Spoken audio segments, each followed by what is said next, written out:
Good morning, guys. I'm bringing you guys just a really short video today to hopefully solve any water issues you might have, and also to shout out a really cool Etsy creator. So if you watched my last video, I'm pretty sure I figured out where all the water came from, which I'm either going to try to insert a clip or insert some photos, see if I can do that. So I was able to get the trim piece off without breaking it. Stressful, because I siliconed everything down. So it's going to be hard to show, but I think it was these clips, which this one's silicone, so I don't know why. Maybe it was all coming in from this one over here. I don't think you can see it, but there's a little bit of a gap and like a felt little washer thing. And then, yeah, I could see it was wet on that piece when I washed the car. Like, that piece itself was wet. So, yep. So what I'm gonna have to do now is I'm gonna clean up all the silicone the best I can, and then I'll figure out a way to seal everything up again.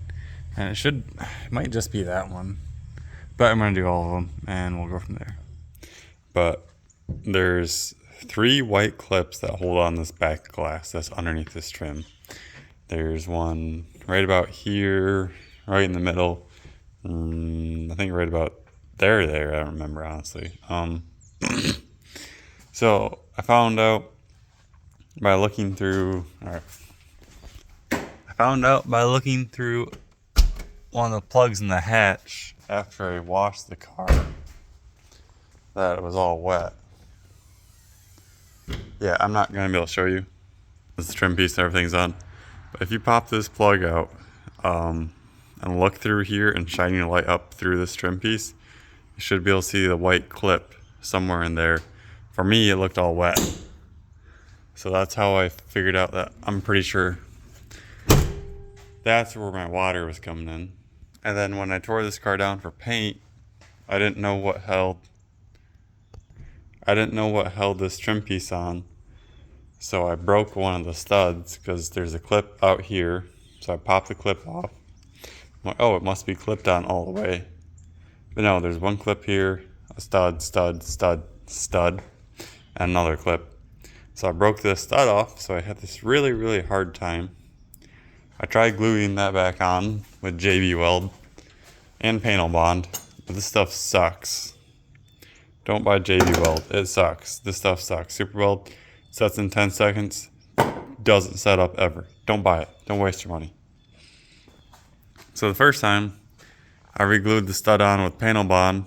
It held for a bit, and then it didn't hold because I took that trim piece off a bajillion times because I was trying to find my water leak. And then I used the JB Weld stuff, didn't work at all.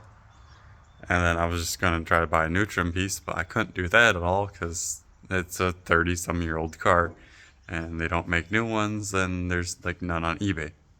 So I found this really cool Etsy creator. I'm gonna link his product below. So go check it out. Oh, excuse me. Go check it out if you need it.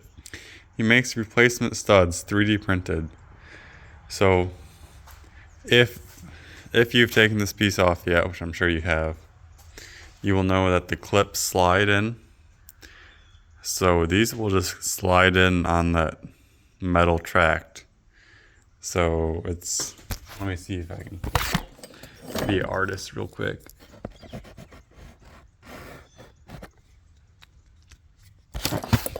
I got real good artist here. So that's what the metal tract is. So these will just slide in just like that. And then you have replacement studs. So that's what I did for the one stud, and it seems to have worked perfectly. And the hardware he sends are still 8 mils. And it worked out great, and he had great customer service. I can't say enough good things about these. I'm really hyped. He has O-rings around here, so that way it doesn't leak. But again, I used ribbon sealer or dum-dum or butyl tape, whatever you want to call it, for every single hole in there, so it should be completely watertight. So yeah, I just want to shout out the guy who made these, and hopefully help anyone with their water issues coming in on the hatch. So yeah, thank you guys for watching, and go support this creator if you need these. All right, have a good one.